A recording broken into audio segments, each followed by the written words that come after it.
छात्रों, आज हम अपनी पाठ्य पुस्तक क्षितिज से 15वां पाठ पढ़ाएंगे, जिसका नाम है स्त्री शिक्षा के विरोधी कुतर्कों का खंडन। इस पाठ के लेखक हैं महावीर प्रसाद द्विवेदी। लेखक का जीवन परिचय। महावीर प्रसाद द्विवेदी का जन्म सन 1864 में ग्राम दौलतपुर, जिला रायबरेली, उत्तर प्रदेश में हुआ। परिवार की आर्थिक स्थिति अच्छी न होने के कारण स्कूली शिक्षा पूरी कर उन्होंने रेलवे में नौकरी कर ली। बाद में उस नौकरी से इस्तीफा देकर सन 1903 में प्रसिद्ध हिंदी मासिक पत्रिका सरस्वती का संपादन शुरू किया और सन 1920 तक उसके संपादन से जुड़े रहे।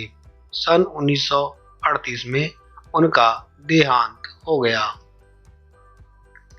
महावीर प्रसाद द्विवेदी केवल एक व्यक्ति नहीं थे, वे एक संस्था थे जिससे परिचित होना हिंदी साहित्य के गौरवशाली अध्याय से परिचित होना है।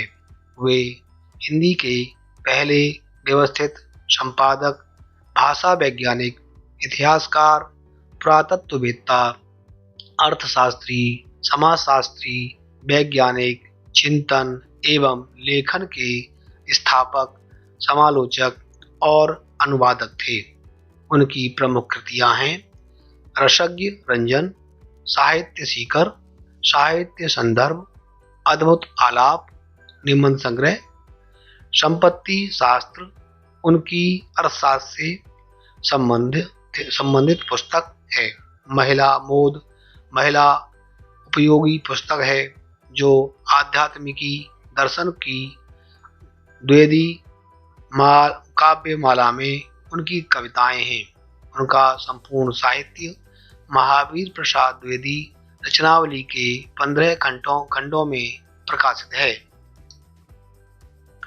महावीर प्रसाद द्विवेदी के बारे में समझा जाता रहा है कि उन्होंने हिंदी गद्य की भाषा का परिष्कार किया और लेखकों की सुविधा के लिए व्याकरण और वर्तनी के नियम स्थिर किए। कविता की भाषा के रूप में भी ब्रज भाषा के बदले खड़ी बोली को प्रतिष्ठित किया। युग निर्माता महावीर प्रसाद द्विवेदी ने स्वाधीनता की चेतना विकसित करने के लिए स्वदेशी चिंतन को व्यापक बनाया। उन्होंने सरस्वती के माध्यम से पत्रकारिता का श्रेष्ठ स्वरूप सामने रखा। हिंदी में पहली बार समालोचना को स्थापित करने का श्रेय भी उनको जाता है। उन्होंने भारतीय पुरातत्व एवं इतिहास पर खोज परख कार्य किए। कुल मिलाकर उनके कार्यों का मूल्यांकन व्यापक हिंदी नवजागरण के संदर्भ में ही संभव है। विद्वता एवं बहुज्ञता के साथ सरसता उनके लेखन की प्रमुख विशेषता है। उनके लेखन में व्यंग की छटा देखते ही बनती है। इस पाठ का परिचय। आज हमारे समाज में लड़कियां शिक्षा पाने एवं कार्य क्षेत्र में क्षमता दर्शाने में लड़कों से बिल्कुल भी पीछे नहीं हैं, किंतु यहाँ तक पहुँचने के लिए अनेक स्त्री पुरुषों ने लंबा संघर्ष किया। नवजागरण काल के चिंतकों ने मात्र स्त्री शिक्षा ही नहीं बल्कि समाज में जनतांत्रिक एवं वैज्ञानिक चेतना के संपूर्ण विकास के लिए अलख जगाया। द्विवेदी जी का यह लेख उन सभी पुरातनपंथी विचारों से लोहा लेता है जो स्त्री शिक्षा को व्यर्थ अथवा समाज के विघटन का कारण मानते थे। इस लेख की दूसरी विशेषता यह है कि इसमें परंपरा को ज्यों का त्यों नहीं स्वीकारा गया है, बल्कि विवेक से फैसला लेकर ग्रहण करने योग्य को लेने की बात की गई है और परंपरा का जो हिस्सा सड़ गल चुका है उसे रूढ़ी मानकर छोड़ देने की यह विवेकपूर्ण दृष्टि संपूर्ण नवजागरण काल की विशेषता है। आज इस निबंध का अनेक दृष्टियों से ऐतिहासिक महत्व है। यह लेख पहली बार सितंबर 1914 को की सरस्वती में पढ़े लिखे का पांडित्य शीर्षक से प्रकाशित हुआ था। बाद में द्विवेदी जी ने इसे महिला मोद पुस्तक में शामिल करते समय इसका शीर्षक स्त्री शिक्षा के विरोधी कुतर्कों का खंडन रख दिया था। इस निबंध की भाषा और वर्तनी को हमने संशोधित करने का प्रयास नहीं किया है। इस पाठ के शब्दार्थ: विद्यमान, उपस्थित, कुमार्गगामी, बुरी राह पर चलने वाले, सुमार्गगामी, अच्छी राह पर चलने वाले, अधार्मिक, धर्म से संबंध न रखने वाला, धर्म तत्व, धर्म का सार, दलीलें, तर्क, अनर्थ, बुरा, अर्थहीन, अपढ़ों, अनपढ़ों, उपेक्षा, ध्यान न देना, प्राकृत, एक प्राचीन भाषा, वेदांतवादिनी, वेदांत दर्शन पर बोलने वाली, दर्शक ग्रंथ, जानकारी देने वाली या दिखाने वाली पुस्तकें, तत्कालीन उस समय का तर्क शास्त्र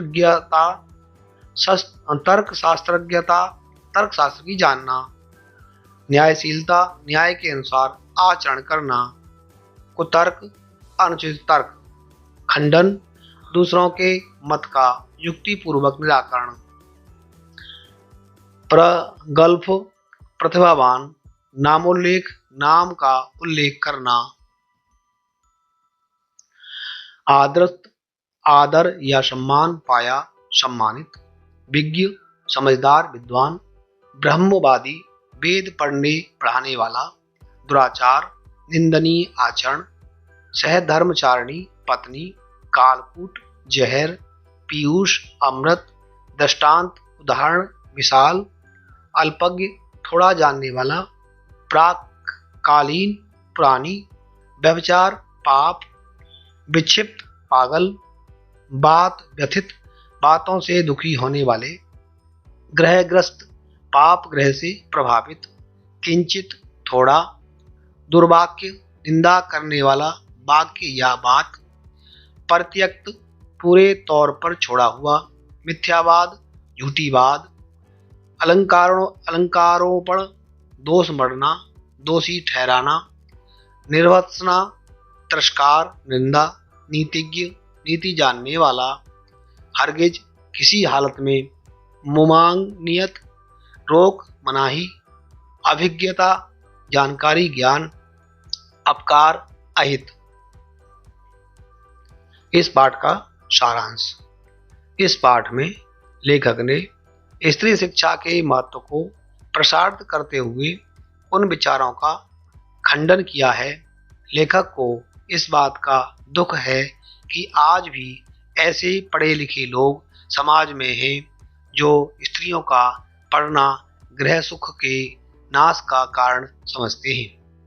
विद्वानों द्वारा दिए गए तर्क इस तरह के होते हैं कि संस्कृत के नाटकों में पढ़ी लिखी या कुलीन स्त्रियों को गंवारों की भाषा का प्रयोग करते दिखाया गया है। शकुंतला का उदाहरण एक गंवार के रूप में दिया गया है जिसने दुष्यंत को कठोर शब्द कहे। जिस भाषा में शकुंतला ने श्लोक गंवारों की भाषा थी। इन सब बातों का खंडन करते हुए लेखक ने कहा कि क्या कोई सुशिक्षित नारी प्राकृत भाषा नहीं बोल सकती। बुद्ध से लेकर महावीर तक ने अपने उपदेश प्राकृत भाषा में ही दिए हैं, तो क्या वो गंवार थे? लेखक कहते हैं कि हिंदी, बांग्ला भाषाएं आजकल की प्राकृत हैं। जिस तरह हम इस जमाने में हिंदी, बांग्ला भाषाएं पढ़कर शिक्षित हो सकते हैं, उसी तरह उस जमाने में यह अधिकार प्राकृत को हासिल था। फिर भी प्राकृत बोलना अनपढ़ होने का सबूत है।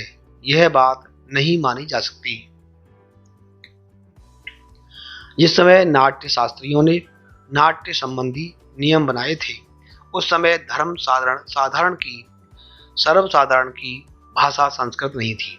इसलिए उन्होंने उनकी भाषा संस्कृत और अन्य लोगों और स्त्रियों की भाषा प्राकृत कर दिया।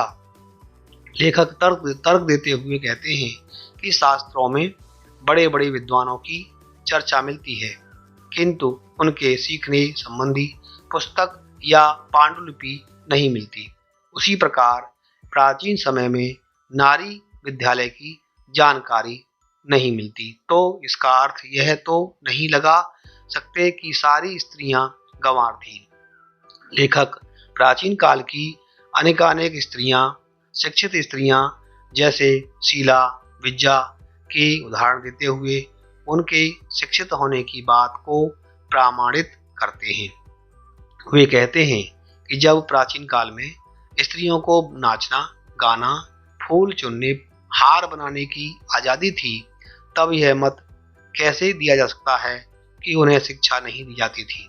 लेखक कहते हैं कि मान लीजिए प्राचीन समय में एक भी स्त्री शिक्षित नहीं थी, सब अनपढ़ थी, उन्हें पढ़ाने की आवश्यकता ना समझी गई होगी, परंतु वर्तमान समय को देखते हुए उन्हें अवश्य शिक्षित करना चाहिए। लेखक पिछड़े विचारधारा वाले विद्वानों से कहते हैं कि अब उन्हें अपनी पुरानी मान्यताओं में बदलाव लाना चाहिए। जो लोग स्त्रियों को शिक्षित करने के लिए पुराणों का हवाला देते हैं, उन्हें श्रीमद् भागवत दशम स्कंद के उत्तरार्ध का 53वां अध्याय पढ़ना चाहिए, जिसमें रुक्मिणी हरण की कथा है। उसमें रुक्मिणी ने एक लंबा चौड़ा पत्र लिखकर श्री कृष्ण को भेजा था, जो प्राकृत में नहीं था। वे सीता, शकुंतला आदि के प्रसंगों का उदाहरण देते हैं जो उन्होंने अपने पतियों से कहे थे। लेखक कहते हैं, अनर्थ कभी नहीं पढ़ना चाहिए। शिक्षा बहुत व्यापक शब्द है। पढ़ना उसी के अंतर्गत आता है जो आज की मांग है कि हम इन पिछड़े मानसिकता की बातों से निकलकर सबको शिक्षित करने का प्रयास करें। प्राचीन मान्यताओं को आधार बनाकर स्त्रियों को शिक्षा से वंचित करना अनर्थ है। इस पाठ के प्रश्नोत्तर। प्रश्न नंबर 1, कुछ पुरातन पंथी लोग स्त्रियों की शिक्षा के विरोधी थे। द्विवेदी जी ने क्या क्या तर्क देकर स्त्री शिक्षा का समर्थन किया? उत्तर, कुछ पुरातन पंथी लोग स्त्रियों की शिक्षा के विरोधी थे। द्विवेदी जी ने अनेक तर्कों के द्वारा उनके विचारों का खंडन किया है। नंबर 1, प्राचीन काल में भी स्त्रियां शिक्षा ग्रहण कर सकती थीं। सीता, शकुंतला, रुक्मिणी आदि महिलाएं इसका उदाहरण है। वेदों पुराणों में इसका प्रमाण भी मिलता है। नंबर 2, प्राचीन युग में अनेक पदों की रचना भी स्त्री ने की है। नंबर 3, यदि गृह कलह स्त्रियों की शिक्षा का ही परिणाम है, तो मर्दों की शिक्षा पर भी प्रतिबंध लगाना चाहिए, क्योंकि चोरी, डकैती, रिश्वत लेना, हत्या जैसे दंडनीय अपराध भी मर्दों की शिक्षा का ही परिणाम है। नंबर 4, जो लोग यह कहते हैं कि पुराने जमाने में स्त्रियां नहीं पढ़ती थीं, वे या तो इतिहास से अनभिज्ञ हैं या फिर समाज के लोगों को धोखा देते हैं।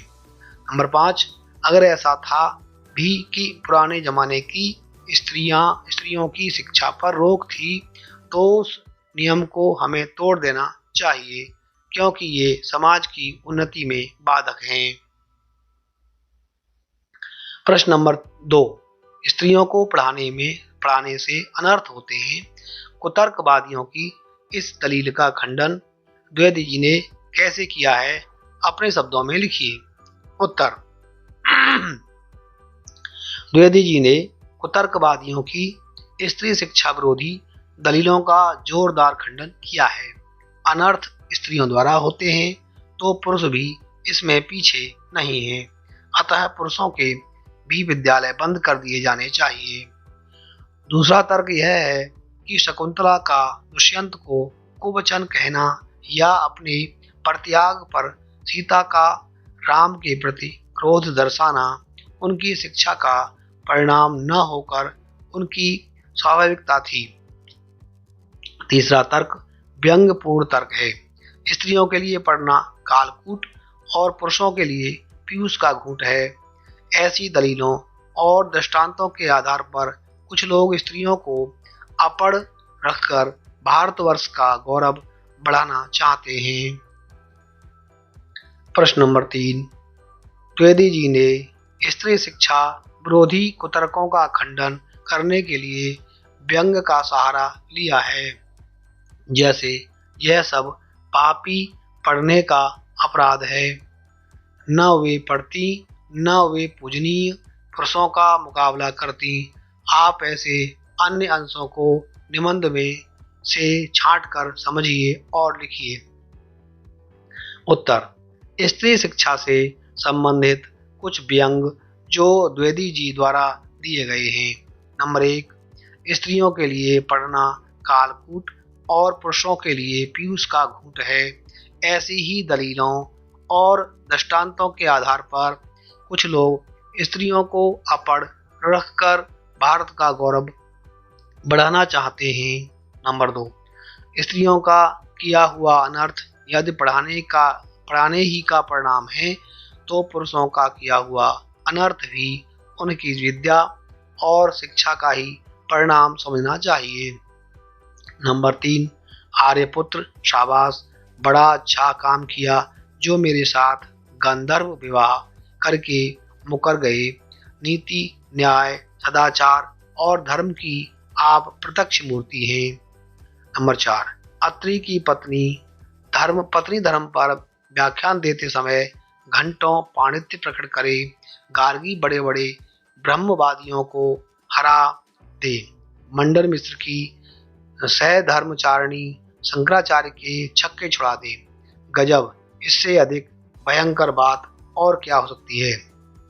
नंबर 5, जिन पंडितों ने गाथा सप्तशती, सेतुबंध, महाकाव्य और कुमारपाल चरित्र आदि ग्रंथ प्राकृत में बनाए हैं, वे यदि अनपढ़ और गंवार थे तो हिंदी के प्रसिद्ध से प्रसिद्ध अखबार के संपादक को इस जमाने में अनपढ़ और गंवार कहा जा सकता है, क्योंकि वह अपने जमाने की प्रचलित भाषा में अखबार लिखता है। प्रश्न नंबर 4, पुराने समय में स्त्रियों द्वारा प्राकृत भाषा में बोलना क्या उनके अपढ़ होने का सबूत है? पाठ के आधार पर स्पष्ट कीजिए। उत्तर, पुराने जमाने की स्त्रियों द्वारा प्राकृत में बोलना उनके अनपढ़ होने का प्रमाण नहीं है, क्योंकि बोलचाल की भाषा प्राकृत ही थी, जिसे सुशिक्षितों द्वारा भी बोला जाता था। जिस तरह आज हिंदी जन साधारण की भाषा है, यदि हिंदी बोलना और लिखना अनपढ़ और अशिक्षित होने का प्रमाण नहीं है, तो उस समय प्राकृत बोलने वाले भी अनपढ़ या गंवार नहीं हो सकते। इसका एकमात्र कारण यही है कि प्राकृत उस समय की सर्वसाधारण की भाषा थी। अतः उस समय की स्त्रियों का प्राकृत भाषा में बोलना उनके अनपढ़ होने का सबूत नहीं है।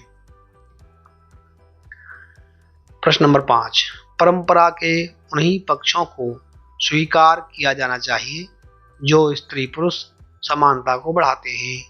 तर्क सहित उत्तर दीजिए। उत्तर, परंपराएं मानव जीवन को सुंदर व सुखमय बनाने के लिए होती हैं। प्रकृति ने मानव को स्त्री और पुरुष 2 वर्गों में विभाजित किया है। सृष्टि में दोनों की समान भागीदारी है। प्रकृति की ओर से कोई भेदभाव नहीं किया गया है। स्त्री हर क्षेत्र में पुरुषों की बराबरी कर रही है। स्त्री पुरुष परस्पर मिलकर परिवार और समाज को बेहतर बना सकते हैं। इस कारण दोनों का प्रत्येक क्षेत्र में समान योगदान होता है। जहाँ तक परंपरा प्रश्न है, परंपराओं का स्वरूप पहले से बदल गया है, अतः परंपरा के उन्हीं पक्षों को स्वीकार किया जाना चाहिए जो स्त्री पुरुष की समानता को बढ़ाते हैं। प्रश्न नंबर 6, तब की शिक्षा प्रणाली और अब की शिक्षा प्रणाली में क्या अंतर है, स्पष्ट करें। उत्तर, पहले की शिक्षा प्रणाली और आज की शिक्षा प्रणाली में बहुत परिवर्तन आया है। तब की शिक्षा प्रणाली में स्त्रियों को शिक्षा से वंचित रखा जाता था।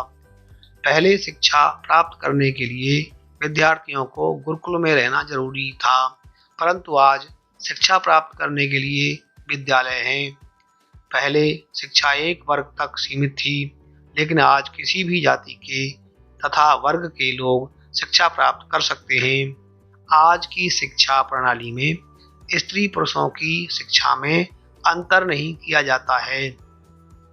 पहले की शिक्षा में जहाँ जीवन मूल्यों की शिक्षा पर बल दिया जाता था, वहीं आज व्यावसायिक तथा व्यावहारिक शिक्षा पर बल दिया जाता है। गुरु परंपरा भी लगभग समाप्त सी हो चली है।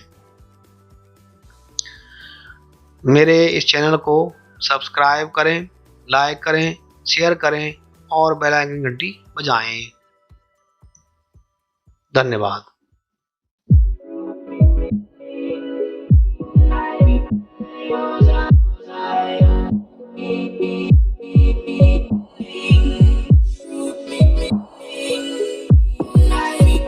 Yours,